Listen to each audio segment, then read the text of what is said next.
மத்திய காசாவின் டேர் அல் பலாக் பகுதியில் இஸ்ரேல் படைகள் நடத்திய வான் தாக்குதலில் அப்பகுதியில் உள்ள ஒரு அடுக்குமாடி கட்டடத்தில் வசித்த 12 பாலஸ்தீனர்கள் உயிரிழந்துள்ளதாக சர்வதேச ஊடகங்கள் செய்தி வெளியிட்டுள்ளன.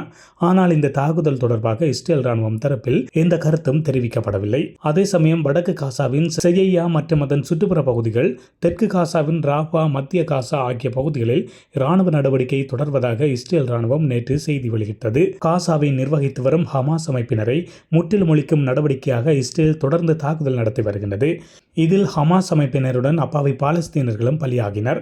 கடந்த ஆண்டு அக்டோபர் மாதம் ஆரம்பமான இந்த யுத்தத்தில் இதுவரை 37,925 பேர் பலியாகியுள்ளதாக காசாவின் சுகாதார அதிகாரிகள் கூறுகின்றனர். இதேவேளை இஸ்ரேல் நிலைகளை குறிவைத்து ஹிஸ்புல்லா அமைப்பினர் பாரிய தாக்குதலுக்கு தயாராகி வருவதாக மற்றொரு செய்தி கூறுகின்றது. ஈரான் ஆதரவு பெற்ற ஹிஸ்புல்லா அமைப்பு இஸ்ரேல் ராணுவ நிலைகள் மீது அவ்வப்போது ஏவுகணை தாக்குதல் தொடுத்து வருகின்றது. ஆயுத பலத்துடன் இருக்கும் ஹிஸ்புல்லா இஸ்ரேல் மீது தாக்குதல் தொடுப்பதற்கு காத்திரமான ஒரு சந்தர்ப்பத்தை எதிர்பார்த்திருப்பதாக கூறப்படுகின்றது. இதுபோன்ற செய்திகளை, சுவாரஸ்யமான தகவல்களை உடனுக்குடன் அறிந்து கொள்ள உண்மை சேனலினை சப்ஸ்கிரைப் செய்து இணைந்திருங்கள்.